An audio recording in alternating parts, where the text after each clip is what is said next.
بسم اللہ الرحمن الرحیم نحمدہ و نصلی علی رسولہ الکریم اما بعد۔ میرے محترم بھائیوں، دوستوں، بزرگوں اور میری اسلامی بہنوں، آئیے دیکھیں پہلی حدیث شریف جو بخاری شریف کی ہے، انما الاعمال بالنیات ہے۔ یہ لمبی حدیث کا پہلا حصہ ہے۔ یہ اعمال کا دار مدار نیت پر موقوف ہے۔ شیخ سعدی رحمۃ اللہ علیہ فرماتے ہیں کہ ایک بادشاہ اور ایک درویش کا انتقال ہوا۔ کسی نے خواب میں دیکھا کہ بادشاہ تو جنت میں ٹہل رہا ہے اور درویش صاحب دوزخ میں پڑے ہوئے ہیں۔ انہوں نے کسی عالم دین سے تعبیر پوچھی، یہ کیسی خواب ہے؟ تو بتایا گیا کہ بادشاہ صاحب تخت و تاج تھا، مگر دل کے اندر درویشی کی تمنا کرتا تھا اور درویشوں کو بڑی حسرت کی نگاہ سے دیکھتا تھا۔ اور یہ جو درویش تھا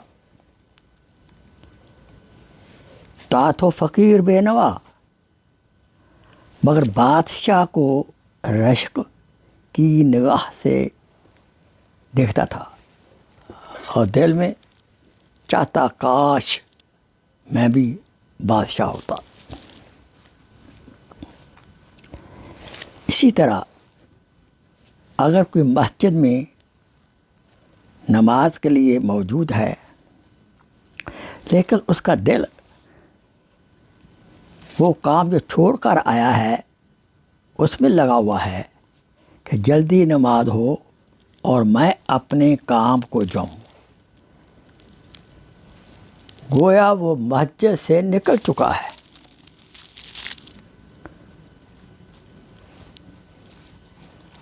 اور کوئی بازار میں ہے اور اس کا دل مسجد و نماز میں لگا ہوا ہے کہ کتنا جلدی ہو سکے میں مسجد میں نماز پڑھنے کے لیے چلا جاؤں۔ تو گویا وہ نماز ہی میں ہے۔ یہی ہے معنی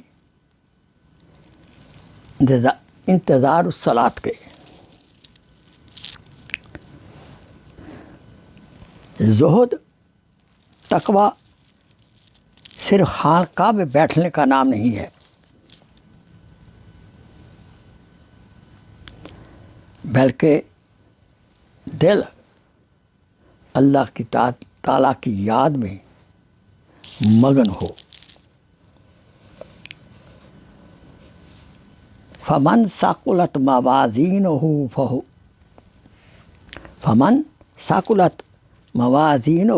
فاولئک هم المفلحون۔ قیامت کا روز جس کے اعمال کا یا نیک اعمال کا پلڑا بھاری ہوگا وہ کامیاب ہوگا۔ اللہ تعالیٰ سے دعا ہے کہ اللہ تعالیٰ ہمارا دل اپنی ذات کے ساتھ، اپنے شاعر کے ساتھ جوڑے رکھے۔ وآخر دعوانا ان الحمد للہ رب العالمین۔ Please share this video as a صدقہ جاریہ۔ جزاک اللہ خیر۔